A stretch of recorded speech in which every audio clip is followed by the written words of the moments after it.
Good morning. My name is Karen Tucker. I'm the Director of Technology for Limestone County Schools.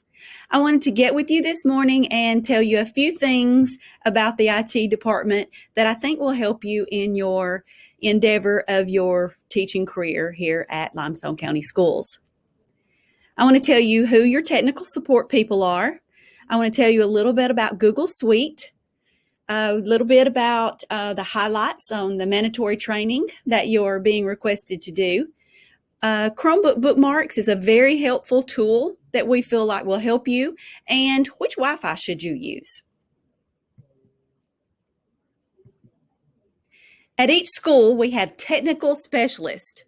These are non-certified employees. These employees are not educators. They are there to troubleshoot hardware and software for you at your schools. You see the employee name listed to the left and their schools that they represent to the right. These people are there to answer things like, my desk phone isn't working. I need to add an app to my iPad, or I need a Chromebook login. Your device logins for all items such as iPads, Chromebooks, PC issues. How do I print to my network printer or my standalone printer? How do I install a standalone printer? How do I copy or print to my copier? My Promethean board or my smart board is having an issue. Or what internet or Wi-Fi problems are you having? You go to these people for these such items. That is just a very few items of the hundreds of questions that you will be able to ask these people that they'll be able to answer or get you some help. Our library media specialists are also in the IT department. Although these ladies have classes for sharing the love of reading, they also are in charge of Google Classroom training for you and for the MacBooks and the MacBook carts that are at your school. Where the technical specialists handle iPads, Chromebooks, and PCs, the library media specialists handle your MacBook carts and your MacBook laptops. We are a Google Suite district. If you have a personal Gmail account, you know about Google. Please do not use your personal and your work email interchangeably. Make sure you separate your personal links into your personal Gmail and your work questions and email to your work email. That is very important. Also, Google Suite, we use things like Gmail, Google Drive, Google Docs, Google Sheets, Google Slides, Google Sites. These are two screenshots of some of the Google Suite items that we use. Of course, you are in Google Classroom now in the photo in the top left, in the middle, Google Classroom. Your Google Drive is where, as in Google Suite education software, we have unlimited storage. You don't have that with your personal Google account.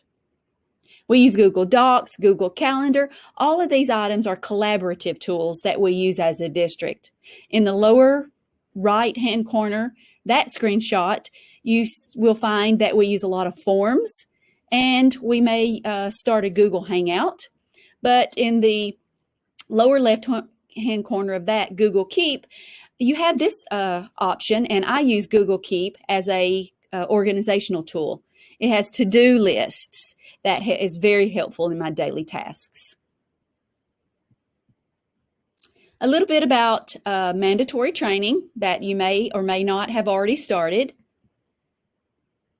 These are some reminders that I wanted to go over with you that are so very important. FERPA, that is the Family Education Rights and Privacy Act. FERPA means that you do not have the right to share personal identifiable information for your students. It's a federal law that asks you that you don't have that right. You are to cherish and you have access to these students' information, their social security numbers, their dates of birth, their addresses. You are not to share anything about these students. Additionally, you are not allowed to share their grades. It is not, it is against policy for you to be at a ball field or be at the library and say, did you know so-and-so made a 20 on that test? That is personal identifiable information that is restricted under the FERPA, Family Education Rights and Privacy Act. You are not to share your students' information under no circumstances. The acceptable use of technology, it's a rather lengthy document that we're asking you to look over, but 4 items that I wanted to bring to your attention. Teachers must oversee students while using technology. You must always be able to see their screens or are walking around the room. We have filters that will get under SIPA, the Child Internet Protection Act. I can talk about this as well as this acceptable use of technology, but we have filters like pornography and gaming, shopping. Those are just some of the filters that we are required under federal law to place on the internet. Well, all filters do not work 100%. So you are always to oversee your students while using technology, even though those filters are there. They can get to information that they should not see. The second bullet, teachers may not use district devices for personal gain. You may not, if you have a side business, you may not use our device for monetary gain or personal gain. If you're running for office, you cannot use our devices to run a political race. I used to have a photography business. I had to use my personal laptop and my personal camera for my photography business.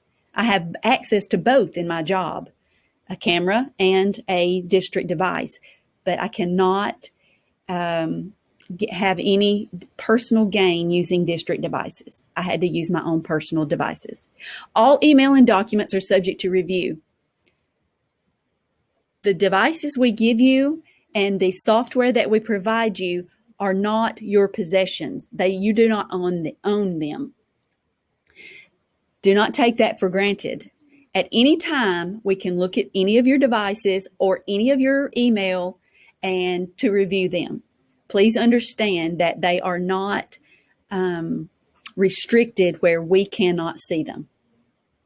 And do not upload personal videos, photos, and documents. We only have so much server space. So large videos of your children, which are beautiful, and we encourage you to do that, but please use your own personal Gmail accounts for such documents. Phishing. Phishing are attempts to get inside the network to cause harm. I guess you could call them the bad guys. They are not after what I have in my personal email. They are after what the CSFO of Limestone County has access to. All of our payroll numbers, all of the employee personal identifiable information, but they don't go straight for the CSFO's email account. They try to get into our network. And if I click on something that I am not familiar with, an email that I do not recognize the person, if I click on that, it has the potential to download to your laptop, get on our network, and just sit there for any amount of months, days, weeks, years, and they're just hitting accounts all on our network. So they're trying to get to the CSFO. They're trying to find a weakness in our network so they can get to the main payroll documents. They want the big stuff. They don't want my, like for this presentation, for example, it's of no use to them in my Google Drive. They're trying to get to big ticket items. So phishing are attempts that will come through basically in your email to try to get you to click on a link that you don't recognize, which will download something to your laptop and then onto our network. Please be very careful. Social media as an educator. You do not have the free speech that you once had before you were an educator. You educate all types of students, all types of religions, all types of races, and all types of political views. You have to be sensitive to everyone's views. If you want to, just Google social networking nightmares. There are teachers in this district in the neighboring districts and all across the United States that have been let go for items, pictures, or their opinions have been posted to social media, and they represent Limestone County Schools, or you represent Limestone County Schools, and they represented their district. We represent all types of students, and we must be sensitive to all types of students. Please be very, very careful of what you post on social media. And lastly, the do not publish list. Students and parents have the right to not be published. This means they will not be in the yearbook. They will not be any programs like a football program or a basketball program, or they do not want to be on social media. They have that right. So in the student handbook, we provide a link, FERPA@lcsk12.org. I monitor this link, and I send out all the requests to be on the do not publish list to all principals several times a year. Your principal will tell you if you have one of these students on the list. Please ask your principal occasionally throughout the year if he or she has any additions to the do not publish list. We must not publish those that have requested not to be published. Manage Chrome Bookmark. This is a very helpful tool. Every school has access to a local school Chrome bookmark that provides easy access to the most used link. These are two screenshots, one from the Tanner High School, a staff member, and one from East Limestone staff member. The screenshot in the upper left-hand corner, if you'll see, the gray box says THS staff, and the lower right-hand corner says ELHS staff. That's Tanner High School and East Limestone High School. If you teach at Johnson Elementary, yours will say JES staff. These are customizable, and they are what your principal has decided to place in your Chrome managed folder. These are your login, your Kronos portal where you log in for check in for work, pay stubs where you can get a pay stub. All of these items are very beneficial to your daily tasks. Make sure to gain access to this folder, you are logged into your Chrome managed browser.